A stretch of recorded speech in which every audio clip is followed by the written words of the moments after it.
Okay, we'd like to welcome you this afternoon to the UNBC campus for our lunchtime presentations. My name is Ed Harrison, and I'm filling in for Phil Burton, who's traveling today.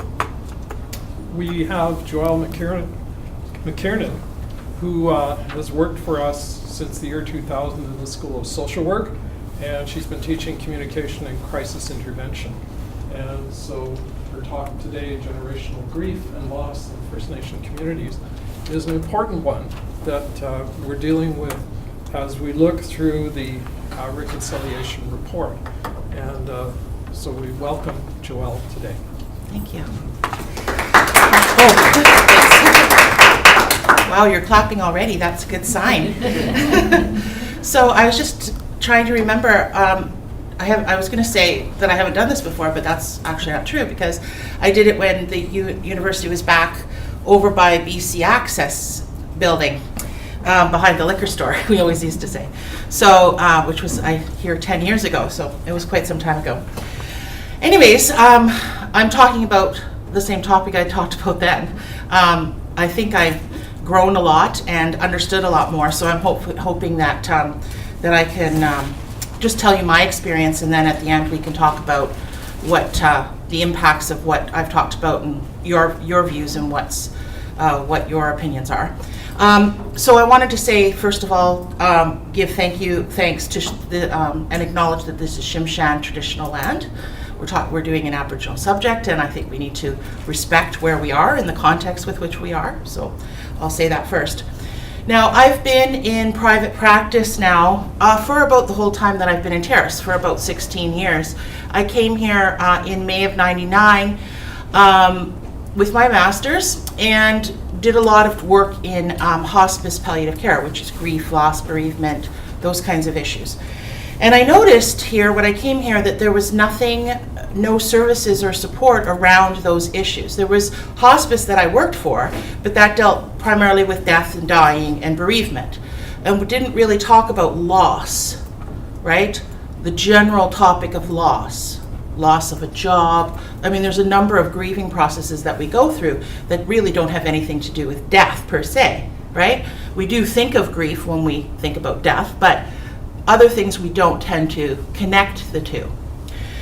So I started working, like I said, 16 years ago. I opened my own private counseling business that really specialized in grief and loss. And since then, I've worked in six different nations. I've worked with Gitxsan, Haisla, Nisga'a, Tsimshian, Tahltan, and Wet'suwet'en. Not in any order, just kind of alphabetically. And on 14 different reserves, where I would go to the reserve and work with the staff, with the community members, with the governing bodies, whatever was needed and presented. And I've come to have a very deep respect and admiration for the strength, the endurance, and the commitment to healing that I met on these reserves and within these people. After my first 5 years of working here in these communities, it became really clear to me that there was a lot of unresolved grief and trauma and profound senses of loss that seemed to be living in the First Nation psyche. Now, like I said, I worked with 6 different nations, so it didn't seem to be in only one nation. I seemed to see it throughout all 6 that I worked with. So, because I didn't grow up in this area, I decided to do research and find out what was going on and what had happened. And unfortunately, when I went to high school, and I won't tell you how many years ago that is, so you don't know how old I am, but we never talked about what I would call the true history of First Nations in this country. I didn't know about colonization and the processes and all of those kinds of things that went forward. I wasn't taught that in high school. So I went on my own kind of fact-finding mission and research, and I realized the history of the assimilation practices, the discrimination practices and the oppressive practices of our governments, not just one government, but the subsequent governments, in terms of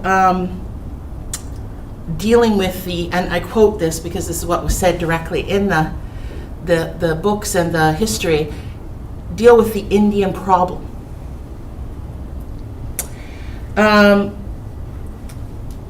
So what I did was, I am a very visual person. It helps me learn and understand, is I created an image to help myself and others understand the pain and hurt that was so deep that it was hard to find words for the people that I was serving. The image took the form of an iceberg because the deep hurt seemed frozen, buried deep in the ice, and in some ways unreachable. I use this iceberg as a metaphor for what we are seeing in First Nation communities right now. We have to remember, when we use the image of a iceberg, that we only see about a third of it, right? 2/3 of an iceberg is below the surface. It's unseen. And so it's unseen, but it's what maintains the structure of the iceberg, right? It's what holds the rest of it in place. So what works below gives rise to what we see and what we recognize.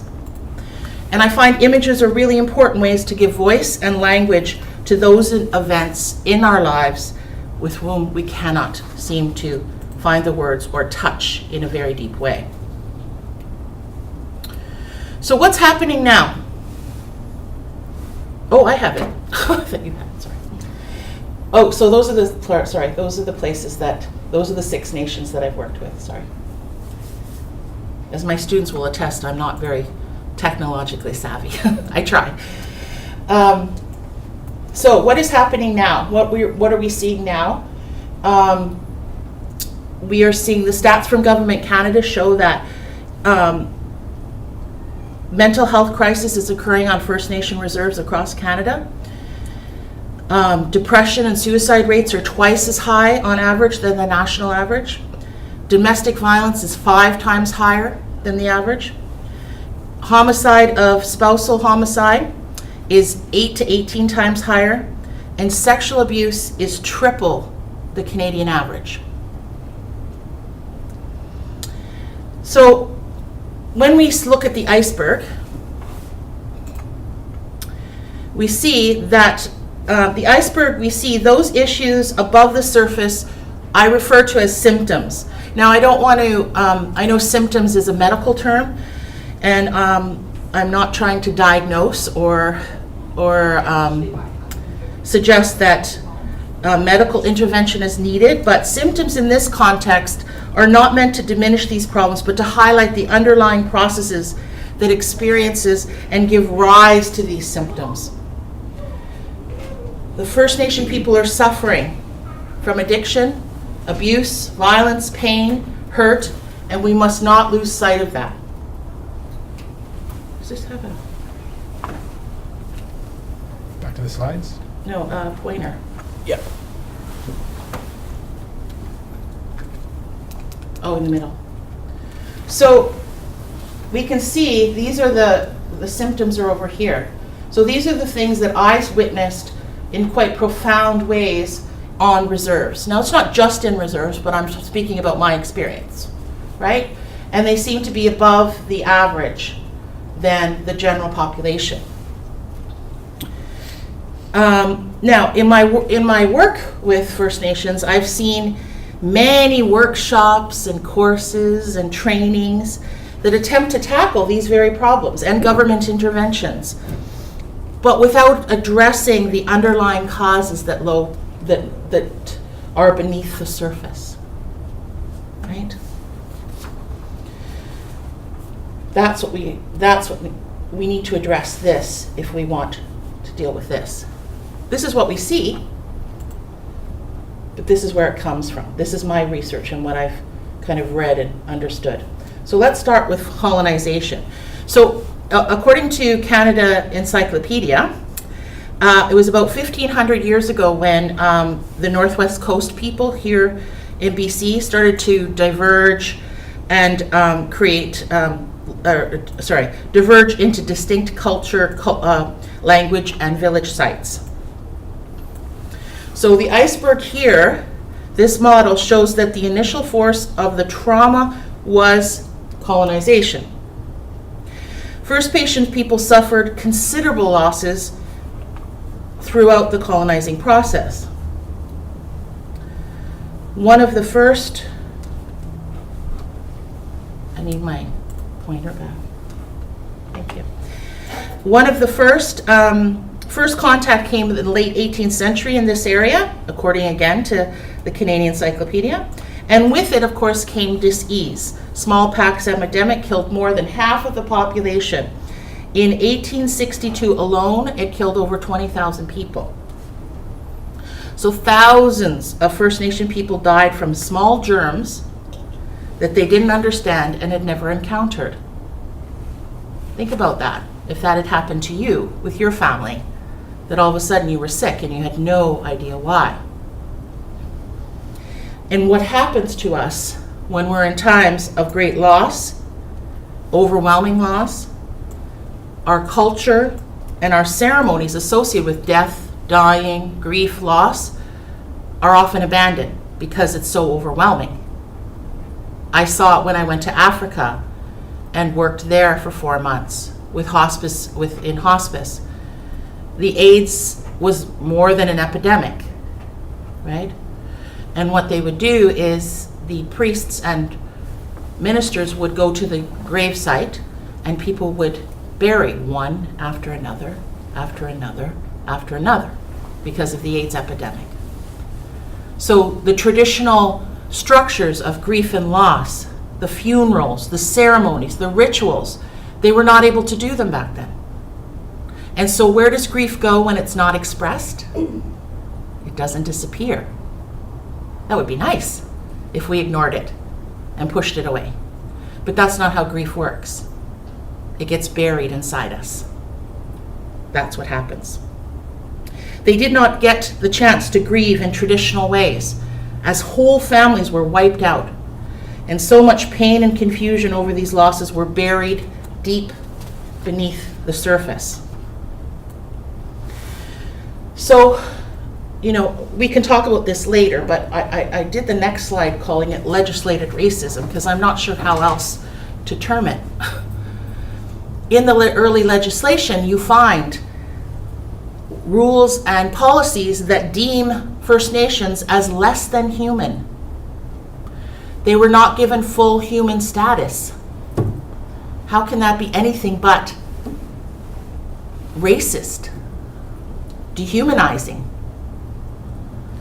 They were forced into areas that were once traditional lands, but that were much reduced, right? They were made to be in small areas.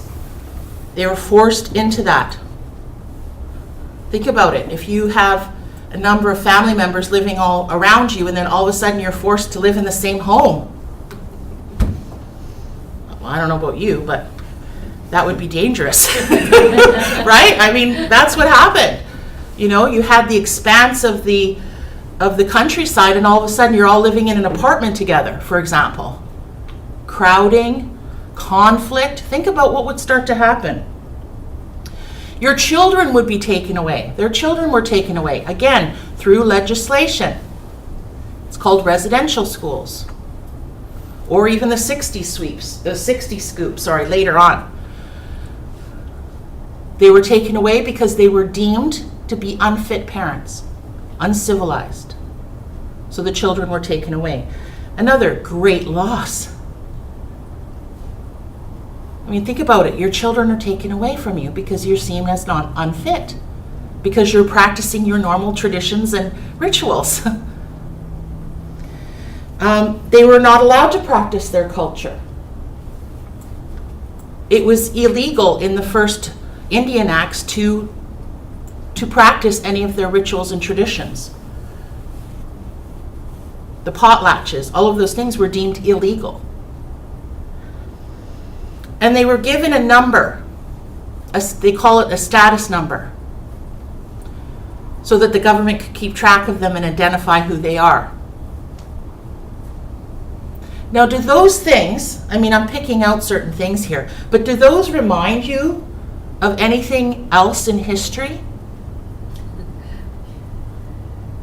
Does this sound familiar? Has there been another group that this has happened to in history?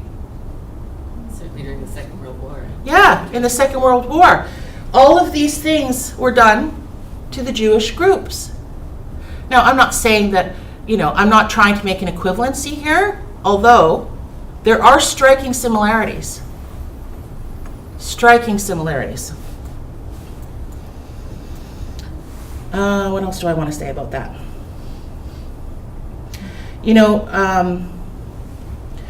And when we talk about the forced relocations, the land, they had stewardship over the land. And it was stolen with papers that they weren't able to read often. The treaties that we signed, people tell me, they signed treaties, they got something out of it. They didn't know how to read that. They didn't know what they were signing. Often. Not because they were, unintelligent or anything. That's not the reason. It was just that it wasn't how they did business. They did it over ritual, over, ceremony, feasts. This is how things were exchanged. Their culture, rituals, language were deemed unlawful. And when their children were taken away and taken to residential school, I could talk a whole hour about what happened in residential school, in terms of loss, But the main message from residential school that I got from the hundreds of First Nations that I've talked to that went through that experience was they were deemed unfit, not okay. They were scrubbed till their skin was raw because they were seen as unclean. All their hair was cut off, which hair, there's a significance to that, to having nice long hair, right? These are just some small examples. Their clothes were burned and they were made to use uniforms. They were called names. They were systematically punished if they spoke their language at all. Think about the losses here. Children felt unsafe and unloved and given away. They didn't understand. They thought, why is my mom and dad not coming to get me? They didn't understand that their parents really didn't have a choice. Right? So these kids grew up feeling rejected, abandoned, unloved. Never mind the abuse that happened to them, just the circumstances. The abuse just piles everything more on top of it, doesn't it? The effects of these events produced what we call complex trauma. And it's generational. It is passed on. They were told and treated and shown that they had no value. They were deemed by the government and by society in large to be a problem to fix, not a people to honor. This collective wound lives in the First Nation psyche. Some of the processes that they went through that I've talked already about, this is all on the iceberg. I'm going through the iceberg here. Okay? So we started with colonization, we looked at the legislated racism, and now we're going to go in the processes that impacted the psyche. So when we look at assimilation is making you the same. That's what assimilation does. So that means all of their traditions, as I said, culture, everything was stripped. They took control over raising their children, and they outlawed their language. Oppression. They had no way to protest to complain. In fact, when they did, they were punished more. There was overcrowding, and what happens when people are like I said, think about living with your family in the same room. What happens when overcrowding happens? Violence, anger, conflict. Even to this day, although there is some flexibility, if they want to change anything on the reserve, they must get Indian Affairs permission to cut down a tree. They have to get permission. You'd think it's a bit more flexible with some, but they can get in trouble if they don't. Let's put it that way. And of course, financial control. When you force people to certain locations, many of the reserves that I've gone to, especially in the Northwest, they have no source of viable job income possibilities. If you want a job, if you want to feel productive and purposeful in making money, most of the times you have to leave your home, which is again another source of loss. So they're financially controlled by social assistance, by welfare, by the government, even to this day. And the money that they make is below poverty lines. If you're living on assistance, it is below the poverty line. So, objectification is to be deemed less than human, which happened to them, to be given a number. You are an object, not a person, not a unique person with unique needs, gifts. You are seen as a number. Discriminations, the perpetuation of the stereotypes, quote unquote, the Indian problem. It's in the legislation for all to see. Reduced access to resources also discriminates. People who live on reserve do not have the resources that we have.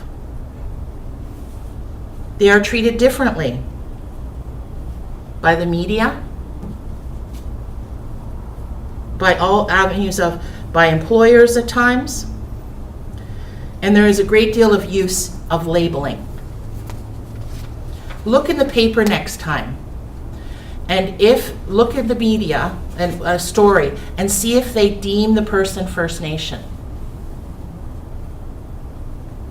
Like a violent person, First Nation. They'll put it in the newspaper as if that gives some reason as to why that person was violent.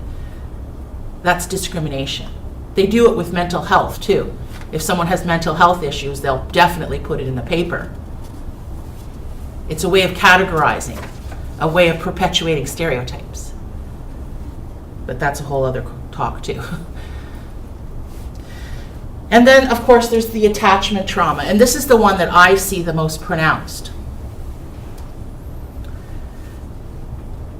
Oh, it's supposed to be from, sorry. To take significant adults away from children is actually a lifelong trauma. Attachment is where we learn to attach to that adult that's going to love us and take care of us, and we learn to trust and build relationships and understand ourselves through that interaction. But if that is stripped of us, if that is taken away, we lose all that foundational understanding that the world is safe, that there is someone that loves me, that I can trust people. That is damaged when there's an attachment trauma. It can change the worldview of the child, of the safety, of the trust. It leaves caregivers abandoned, feeling blame. They blame themselves, even though the parents, the caregivers. It builds resentment and anger in children and caregivers. And there's a lot of research that indicates that if you have attachment trauma, you will have problems in later life. You are more deemed to have mental health issues, to have addiction problems, and to have relationship problems. So these are the processes that led to the overwhelming issues of loss and grief within First Nation communities. Sorry. back. So these are just some of the losses that I have put on the model, but there's many, many more.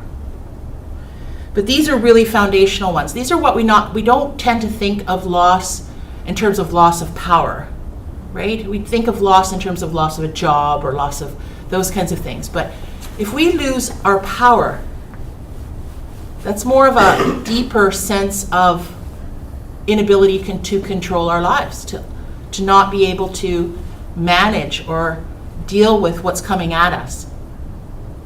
So these are very deep losses. Loss of status, loss of identity. Who am I? It's not popular or it's not civilized to be First Nation at one point. That's changing now, which is really good. But this is what I'm talking about, the losses that are deeply embedded within this iceberg. The loss of rights, of language, of land, of independence, of control, of power, of knowledge. See, when kids would come back from residential school, they lost their language. They weren't allowed to speak it or they were punished. So that meant that they lost the ability, to some extent, to communicate with their elders. And as we know, maybe you know or not, in First Nation communities, the way they pass on information is through storytelling and teaching from their elders. That's how their knowledge, their culture, their rights, their values are passed on. And so that there was a whole disconnect from a generation that went to residential school of that sense of who are we and what is our history, what is our background. That was lost. They couldn't communicate.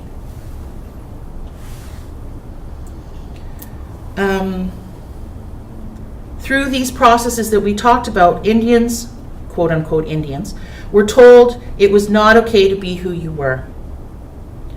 And often it was done systematically through the system and violently. So once I figured this out or researched this and got it, I went looking for if there was anything already researched or done to explain the grief that I saw in them. This untapped loss. And the only thing I found was a work by a man named Ken Kota in 1989. And he coined the phrase disenfranchised grief. And he explained it as, and actually his work was not with First Nations. Ken Kota was working with another population that was disenfranchised. Any guesses of what that population was? Yeah? The British home children. No. No? That's a good one though. He was working for gay men in the 80s that lost their partner and weren't allowed to grieve, weren't allowed to go to the funerals, were not acknowledged as the partner or the person that was allowed to grieve. So I know it's kind of an odd source for his research, but I think that it fits in, where you're being denied the opportunity to grieve. Forced to carry the burden alone and in secret. Now, if something happened to you when you were younger, an assault, something really traumatic happened to you when you were younger, would you share that with your family, with your children, with your grandchildren? You might not. You might not. Especially if you feel that it was your fault. You don't feel valued. You don't feel important enough. That somehow you were being punished, which was what the message was in residential schools. So there's still a lot of secrecy around residential school. It's better than it was, don't get me wrong, but there are a lot of youth that don't know what happened. Aboriginal youth that don't know what happened in residential school. Forced to carry the burden alone and in secret, hiding forced to hide and suppress feelings and emotions. A lot of people who have unresolved grief and have this need to suppress and hide their emotions, they do so in self-destructive ways, like alcohol use, which is really rampant in First Nation communities in comparison with the national average, right? But we all use it, well, not all of us, but it is used in general society as well as a way to distract ourselves, as a way to deal with and keep those feelings suppressed. And then there was also a denial of any meaningful participation in rites and rituals. See, what I see on First Nation communities is what happens now is when someone dies, the community gets activated. All that trauma and grief that is buried tries to rise to the surface. Now, they do have now rituals and ways of managing this, but at times it can be not an over-exaggeration, but that heightened sense of loss. They close down everything. If someone has died on reserve, there's nothing open. Everything is stopped. Now, it's a form of respect, but it's also to deal with the level of trauma and grief that they are feeling.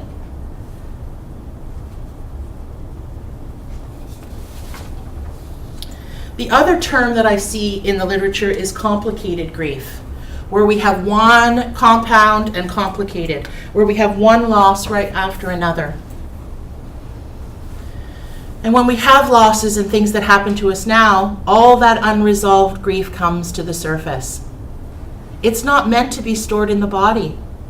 It's actually unhealthy. We feel it in the body, but we need to express it. That's how you get through grief, not hold it. So it feels overwhelming. It feels like there's this enormity of change and conflict and all of this stuff going on. It is very overwhelming. So, what does this iceberg tell us about helping and healing?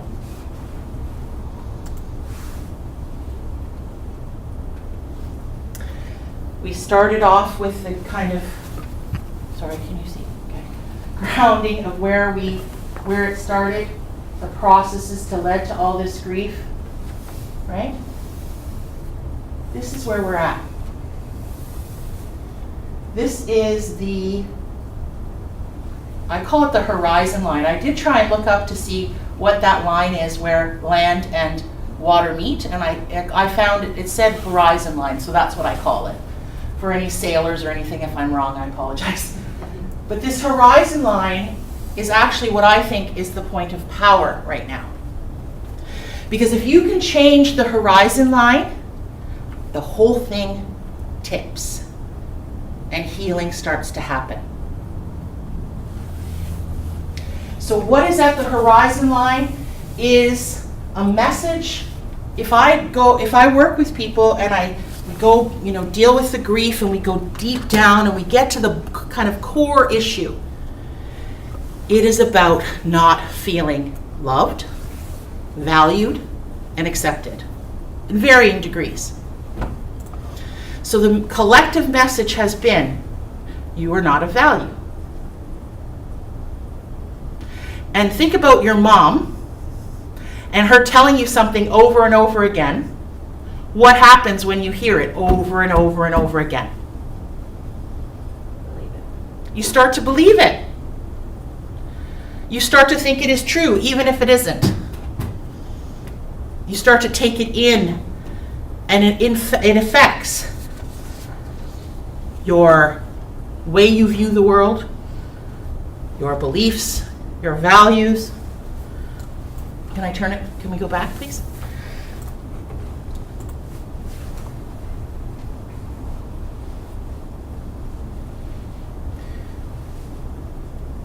Once the message becomes a belief, it influences and directs our thoughts about the world, ourselves, our behavior, and our community.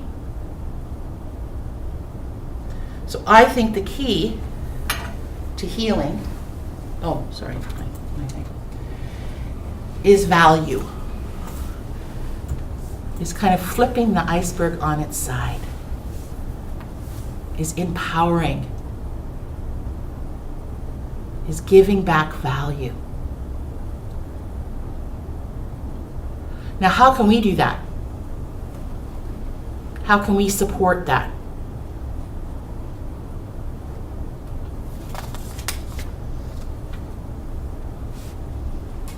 I've come up with a few ways. And you don't have to be a counselor or a teacher or anything to do these. These are things that everybody can do. I think that we have to really ask for the true history to be taught. I don't think it's fair. I'm saying we need a more balanced approach to history and how that's taught to our children. We need to understand what Canada went through.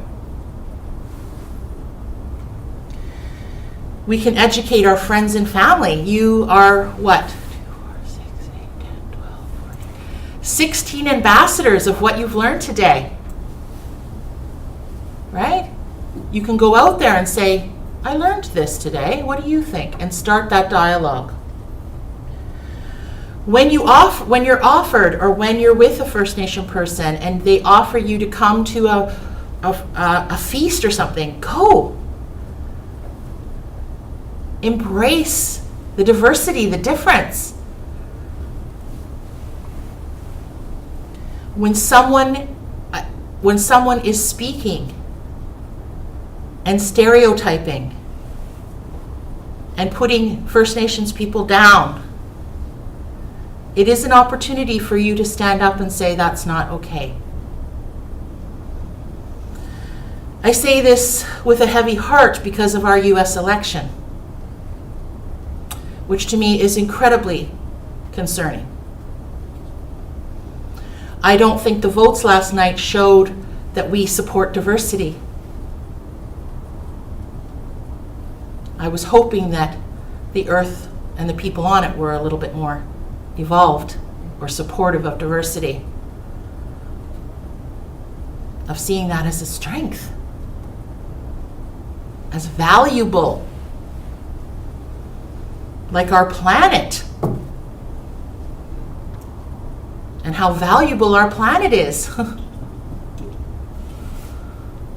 I didn't get that sense from that election. I don't know about the rest of you, but in fact, I got the complete other idea. So we have to start at the basics, and we have to stand up for what we value.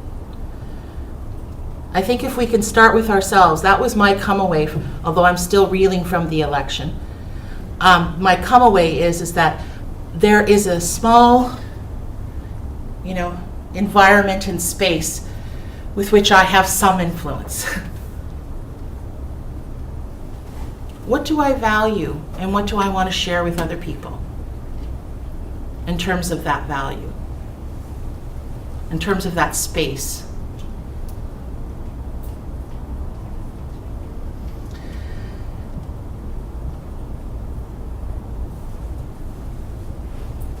I think that's a really important point.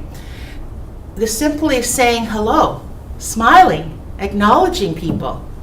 I mean, you may think that that's not a big deal, but when I walk by and I see maybe a First Nation gentleman who, is sitting, perhaps he might be homeless, he has a thing, and I smile at him and I say, have a good day.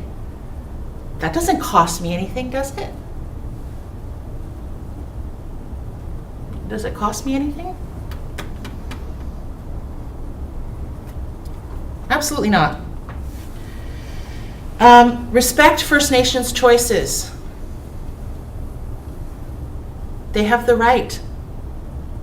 Respect their choices. You do not have to agree with them, but if we're going to get anywhere, we need to respect each other.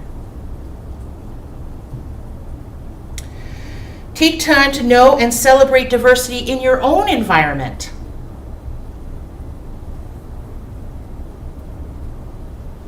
And allow grief to be recognized and acknowledged.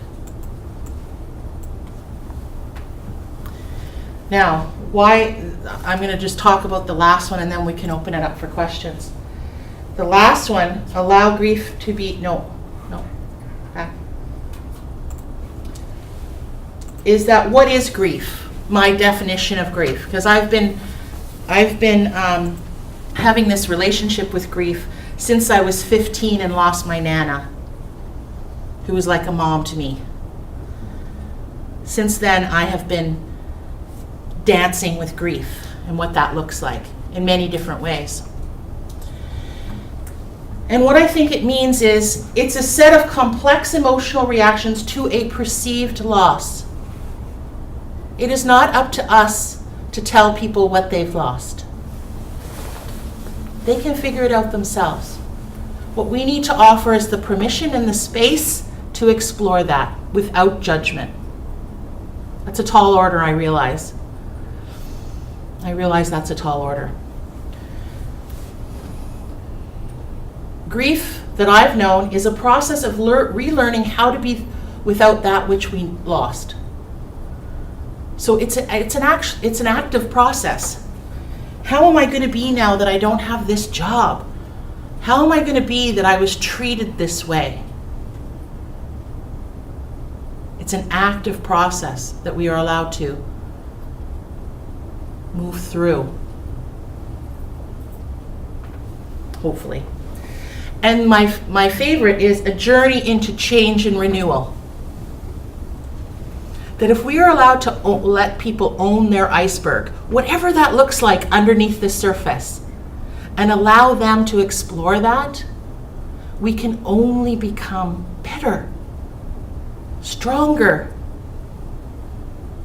That's what happens with growth, with feeling, with expression. We don't change and grow by holding it in.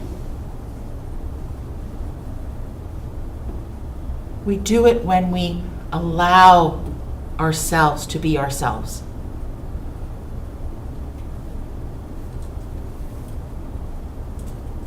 And that's it. So comments. Is that what I do? Ask for comments? Please. Yes, sir. It seems to me what you've outlined is very like a lot of psychotherapy and focus on loss and grief and allowing oneself to express those losses and griefs physically and verbally and so forth, and to make those connections. I'm wondering, to what extent the clients that you serve were able to come to a clear understanding of the kinds of categories of loss that you talk about in your lecture? Originally, this iceberg was for me to understand what I was working with.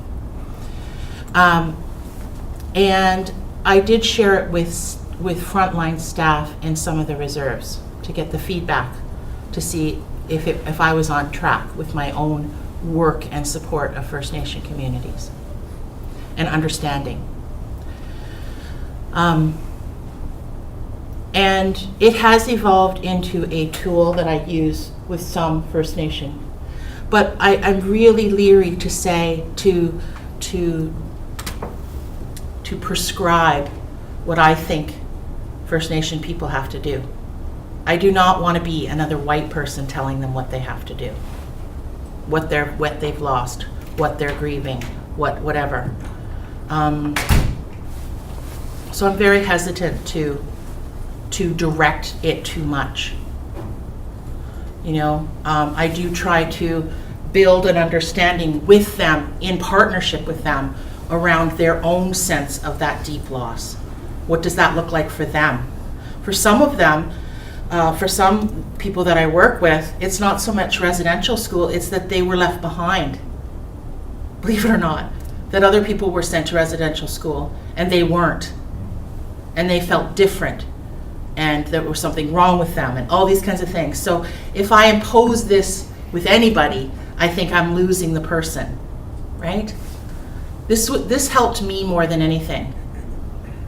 And my trying to understand, because I think that's what a good therapist does. Is they attempt to understand the world from their client's point of view, if they can suspend their own judgment and understanding. And so this is what this model helped me do. I have used it though in workshops and things, but what I usually do is I leave the under part of the iceberg blank. And I say, what history in your life has created the iceberg that you have floating? What does that look like? Is there things, and I've had some success with, without me saying one, she was probably in her early 20s, said, I understand now why my dad couldn't hug me. He went to residential school. He didn't know about hugging, right? He didn't grow up with it, right? So she understood it that way, which is perfect for her, right? So I have used it, but I don't try and impose my views on other people. Yes. We've got an online question as well. Oh, sure. All right, so it's from a DL. The 60s scoop is now the millennium scoop. It has never ended, just turned different. They played us smart. Take the children equals a loss for all. How do we as a people, community, or nation begin to cope in healthy ways that teach that, especially when resources are so limited? That's an excellent question, and it's true. This oppression, this assimilation, all of the things that I talked about are still happening in various degrees.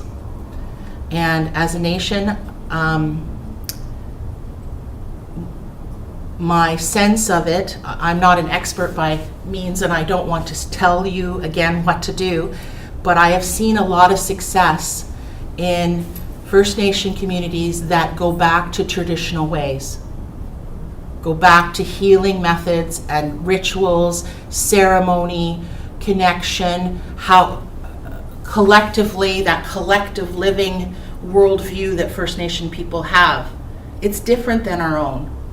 One's not better than the other, it's just different, right? So when I say that, for instance, when you say, you talk about attachment, right? In Western society, detachment means to the mother, usually, right? You attach to the mother, right? That's the primary attachment. In First Nation society, that is not necessarily true, and research indicates this. Finally, they're researching it.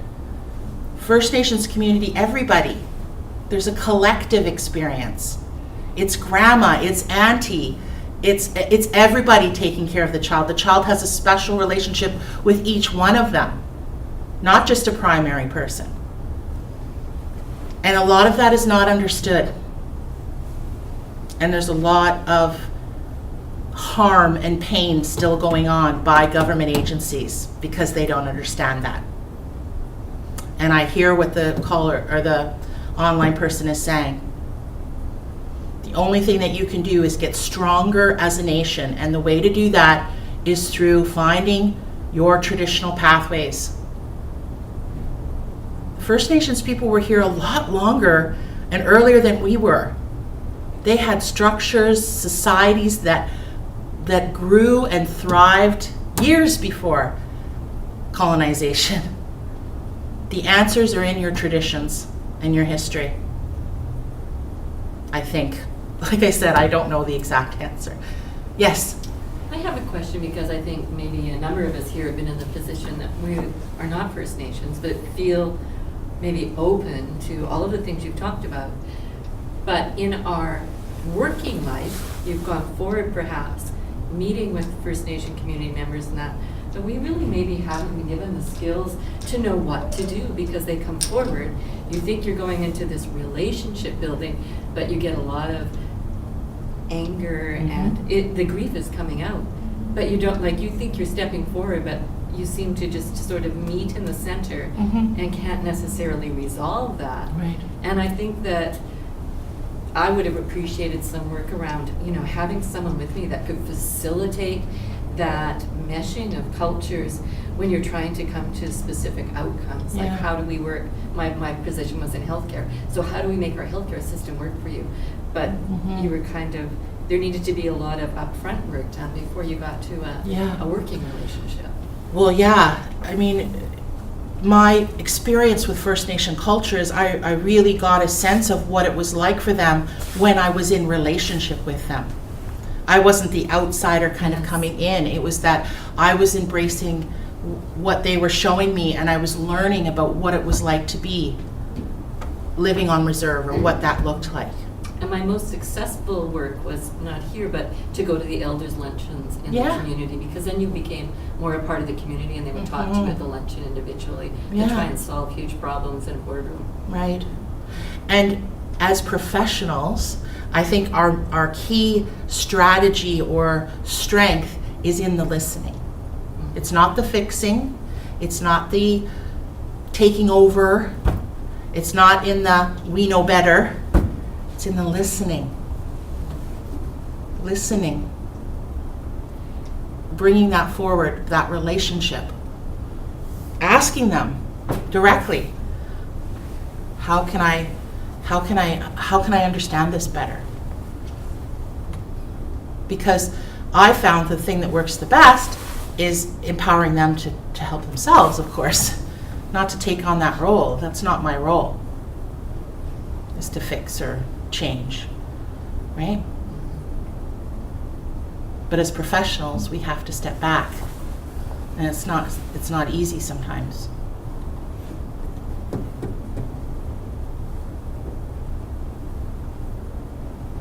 Any other questions?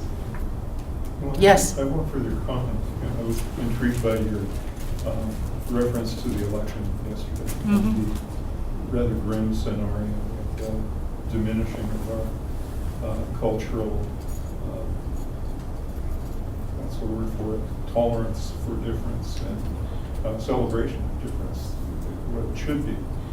And there's also been a lot of discussion of the results of the election being an expression of rage Mhm. by impoverished whites in the South, Whites. and people who lost their jobs and so on. Mhm. And it strikes me that the rage is kind of an inversion of grief. Mhm.